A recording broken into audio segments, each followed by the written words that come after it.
Your Houston Morning News with Matt Patrick continues. KTRH News Time is 6:47. Joining me right now, Jerry Reynolds, host of the Car Pro Show, heard every Saturday at 11 o'clock here on KTRH. David Stivers, auto industry analyst.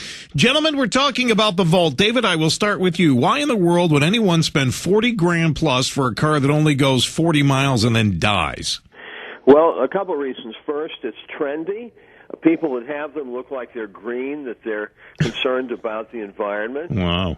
But secondly, the industry expects many of those people to come forward and continue to buy. Now, early this year, it became clear that the Chevy Volt and Nissan Leaf had missed their 2011 sales targets.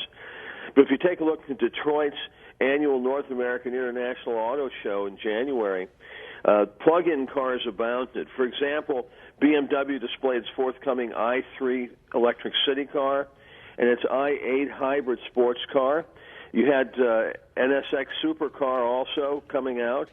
Tesla Motors brought its all-electric Model S sedan. Also, the Ford Fusion is coming out with an interesting set of equipment, which is going to make it appear more of a normal-type car to have an electric car. All right. Now, Jerry, are Texans going to buy these things? I mean, honestly, I don't have a problem with electric cars, but right now they're too expensive. They don't go far enough. I think it's too early to begin rolling these things out. What do you say?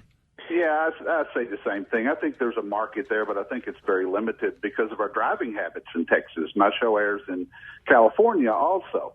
A 30-mile trip in California around Los Angeles is a road trip.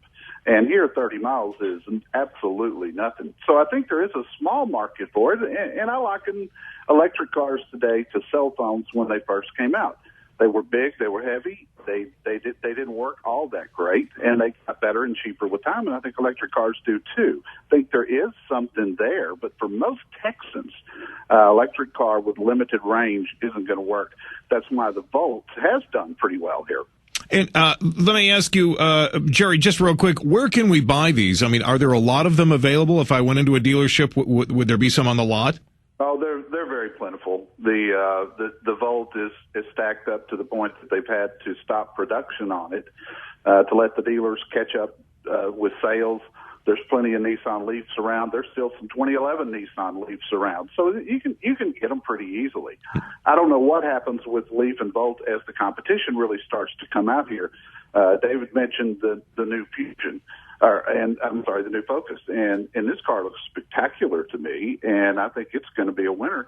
So I don't know how that's going to affect the others, but I think in Texas it's going to be a limited market. All right, gentlemen, I thank you both for your expertise. As usual, I'm going to hold off on purchasing my new electric car just a few more years. But I'll check in with both of you before I do. David Stivers, auto industry analyst, and, of course, Jerry Reynolds. You can hear the Car Pro Show with Jerry every Saturday here at KTRH beginning at 11 o'clock.